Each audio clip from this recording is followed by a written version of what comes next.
Virgos, welcome to your weekly Sidereal Astrology forecast. This is for May 30th through June 5th of 2016. I'm Athen, and this is for Sidereal. If you are new to the channel, be sure to check out the link because the signs are different. All right, so Virgo, this week we have a new moon at the end of the week forming a grand cross in the sky. And this is a time of really challenging ourselves. You know, this is a constructive way of working with this kind of energy. You know, the grand cross is about these four squares, all about building. You know, and I think this week, particularly building our spiritual development. And I would say that's already been the case because you've had a lot of opportunities, I think, to do that this year with Jupiter and the North Node in your 12th house. But the other reason I say that is because we're in the balsamic phase this week, approaching the new moon. So the balsamic phase is that lowering of energy as we gear up for the new beginnings, but it's about creating that space. And I think working with this grand cross in a way that's more on the spiritual or personal developmental level is then forming the foundation for these new beginnings around the corner. So the new beginnings are specifically with what I think is your more adventurous spirit, which is your 9th house. The possibilities of life, your life path. For some of you, philosophy, university studies. For others, travel, connecting abroad. However it's manifesting or however it will manifest externally, it's all about tapping into a more expansive view of life and really tapping into what's possible, that adventurous spirit. So that's where things are, unfolding. That's already where you've been focused with the sun. You could be enjoying this as well with Venus. In fact, this new moon is going to be conjoining up to Venus, suggesting especially new beginnings with that 9th house because she rules that 9th house of yours, and maybe even new beginnings with your financial or material life, which is Venus ruling the 2nd, which is reflective, and you guys are still rehashing, but that is going to be unfolding, I feel like, for a lot of you. So let's go and look at this week in terms of how things are unfolding. These are basically all the aspects of the Grand Cross as we approach that new moon over the weekend. So here on Monday and Tuesday, before we get into the first aspect of that new moon, we do have your ruler Mercury trining up to Pluto. All right, so this is actually very supportive for you guys, your ruler. Things have been, I think, more about you understanding what really matters in life, understanding what really is meaningful to you, right? How perhaps you can be more open and intimate in your relationships and with yourself and all these things, and thinking about life and death, beginnings, endings, transformation, healthy interdependency, these kinds of things. So very powerful these first 2 days. I think it can be very meaningful and deep in your life and just with you. Probably just feeling that profoundness, that power of Pluto, of perhaps really opening up and having that deeper view of life. So then as we approach Wednesday and Thursday, the first major aspect of that new moon is going to be the sun squaring up to Neptune. So with this one's the Neptune side of it has been pulling in on your daily environment, your 6th house. This is the house of work. This is the house of your routine and even your health. So Neptune's been here for a long time, and this is perhaps the uncertainty about this area of life. But what's being cultivated is you guys having more of that acceptance and living in the present moment in regards to your work life or your daily life. And it's through that acceptance that an immense tranquility and, again, spiritual liberation really is derived.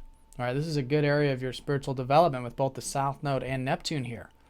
All right, and this is the house of organization, having things organized, perfection, these kinds of matters.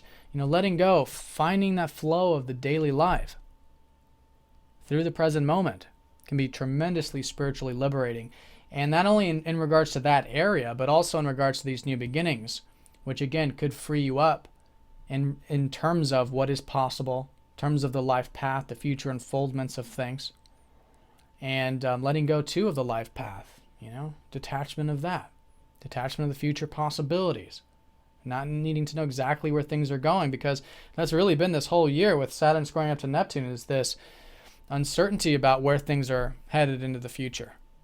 But there's something much larger at work, for all of us individually this year, in terms of we don't exactly know how things are, and just creating a projection or a screen in front of it just hazes things up and could be confusing.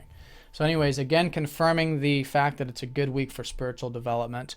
And here I think particularly with your work life and also your what you might call expansive life. Okay, it's discussing philosophy, adventurousness, connecting to nature, these matters. Now, Thursday and Friday, the sun does oppose up to Saturn, and so this is the opposition energy of this Grand Cross, which is really emphasizing the importance of balance here.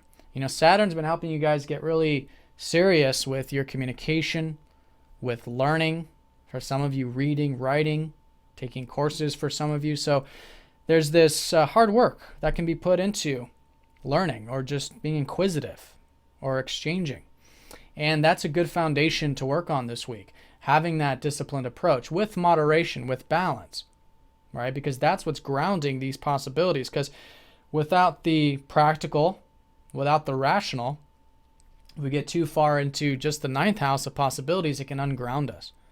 And vice versa. If we get too into the everyday spheres of the practical and the knowledge and of the mind, then in this case, it can become too dense with Saturn. So it's seeing the possible with the practical, combining the two, and having that balance. I feel like particularly the second half of the week. Now, Venus will square up to Neptune Thursday and Friday. So this is again emphasizing the importance of having the acceptance, which leads to tranquility in those areas, but also in terms of your financial life or your material life, because Venus rules that second house of yours. Okay, so I think with that as well. And also that balance of maturity and discipline there also. And moderation, especially with Venus getting so close to the sun, it's so important for all of us in Taurus to have moderation in our life and to bring the extra attention there to these areas so it's nice and balanced, right?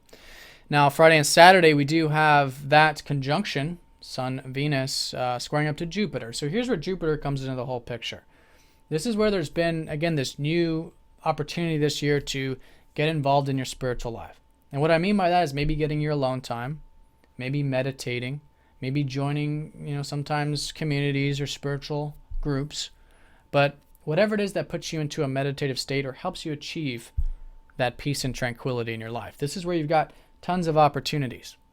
Even diving deeper into the psyche and all of this. So this square energy, even with Jupiter, comes across as we just kind of want it easy, or sometimes we're not being optimistic at all about it. And that's the balancing of Jupiter that I think will be important, particularly Friday and Saturday, which is about seeing that, things are being built constructively, but at the same time, there are possibilities. And that's the balanced approach to it. It's seeing that things are possible, yet we're putting in the work. We're putting in the discipline, in this case, maybe to develop those behind-the-scenes activities. All right, so that's all the aspects leading up to that new moon, which will be Saturday and Sunday. And again, it's a receptive week in the balsamic phase, a good time to go within. And then over the weekend, plant new seeds, maybe write things down, set intentions with where you can tap into that more adventurous, free-spirited energy of life. All right, so Virgos, have a fantastic week. Thank you for watching, and I'll see you all next week.